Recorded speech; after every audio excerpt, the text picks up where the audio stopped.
What up, y'all? It's another episode from the Psychosocial Club. It is I, Dark Vader, and we got here. Tori the Turtle. And she sounded really like, My life. But today we're going to talk about something a little, a little more honest and a little bit darker because it was brought to my attention that we talk about triggers and coping skills a lot. But I'm not going to say who. It was definitely John. Thanks, John. Yeah, thanks, John. So, it's... To me, this is the worst stage of bipolar. At least it's the worst stage that I've been through. It's the final form. It's Frieza, like right before Goku, chops him in half. Yeah. You should watch Dragon Ball Z. Anyways, no, it's... I don't know. This one's going to get a little personal, but this was my personal experience. So... You know how you start real manic or whatever with bipolar, and you're like, woo, everything's great, let's do crazy stuff, yeah, let's have sex with everything, but, except for guys. No offense. I just watermelons and girls for Yeah, that was slightly racist.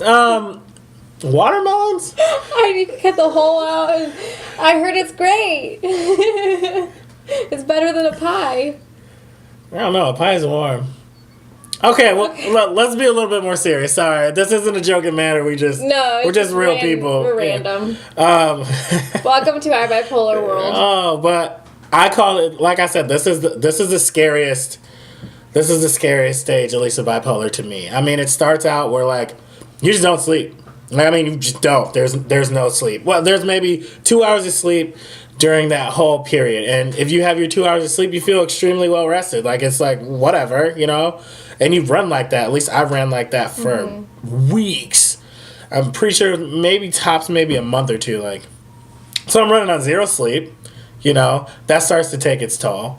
And then you just get into this self-loathing, everything sucks. I mean, you literally in your mind just talk absolute trash to yourself. I mean, cruel stuff. I'm pretty good at talking trash already. So if I'm talking trash to myself, it's no holds bar. The nicest thing I said was, you're worthless, you're trash, you're scum, you're nothing, you'll never amount to anything. Nobody likes you, you don't even like you. Which I guess in a sense is kind of crazy because, literally you're talking crap to yourself. So, you seem like it, you would think that it's easy to stop, but it's not as easy as you think it would be. But, so imagine having that on repeat in your mind all day. Repeat. One thought after another just coming in. You don't even have the time to process or even defend yourself or be logical at all. It gets to a point where you're okay being, illogical? Unlogical, we'll go with unlogical. I don't know if that's a word. Or irrational? Irrational. Yeah, because it's not rational. It's not, you don't have rational thoughts. It's all just poop, pile onto poop, on repeat. You hate yourself. Yeah, and it literally all day, every day, on repeat. And, it's weird because at the same time, you have to, function as a real person. Mm-hmm. So, I could be talking to you. We could even be talking about, anything. We could be talking about shopping, video games. It don't matter. But in my head, I'm just already still talking crap to myself. So you can only imagine. That's nuts, right? It's crazy. So, no sleep, self-hating. You know what I mean? And then, the stages get progressively worse. Panic attacks are right after that. And, I'm pretty new to panic attacks. I was actually having them, I was more accustomed to having them, when I was sleeping. I'd have, a bad dream or whatever, and it would just, go through my head, and, it'd be, remotely terrible. Hey, Stefan. Shout out to Stefan. You guys don't know who Stefan is, but shout out to Stefan. But anyways, it just, the panic attacks for me, it was very new to me. So I would wake up and just be breathing real heavy, and it would trigger me. It would just make everything worse. Breathe really heavy, and you start to rant. I would rant out loud, to myself. It's nuts. But it got really scary when it started happening during the day.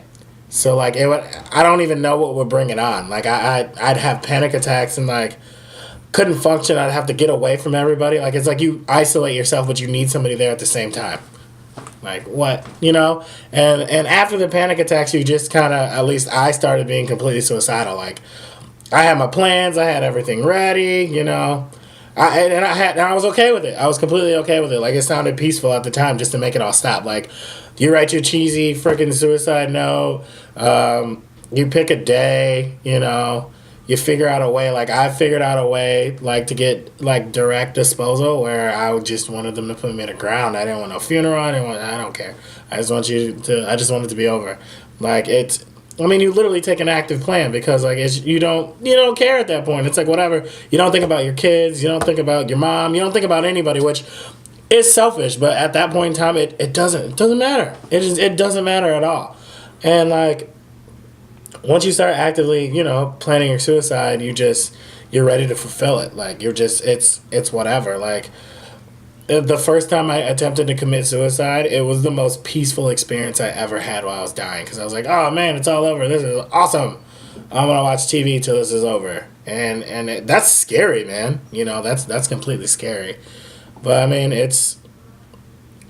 like I said, I call it the end stage of bipolar. And if you get to that point and you start feeling like that, like I said, everybody's different. But if you get to that point where you're there is no other option but to go to the hospital. Because after you're like that, man, you're literally giving yourself a limited time. Like, I hate to say, at least to me, in my mindset, you're not going to make it if you start getting to that point.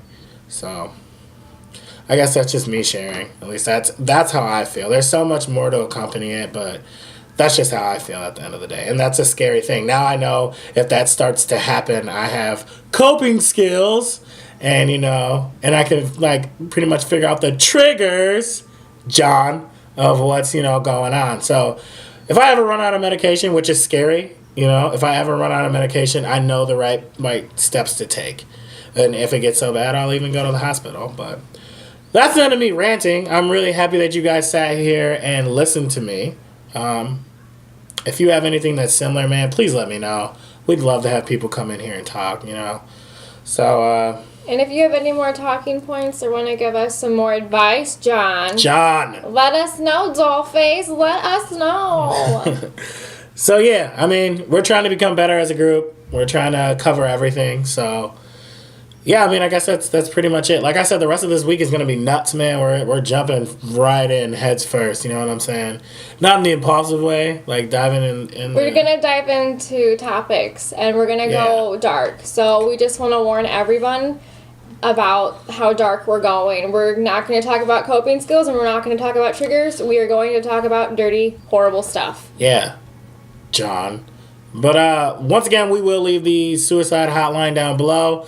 If it ever gets that dangerous, man, give them a call. They'll sit there and listen. So they're open 24/7. 24/7. Like the quickie mark. But, all right, y'all. That's the end of today's episode. I'm glad you sat here and listened to us talk. We love you, and we'll hit you with the classic. Bye!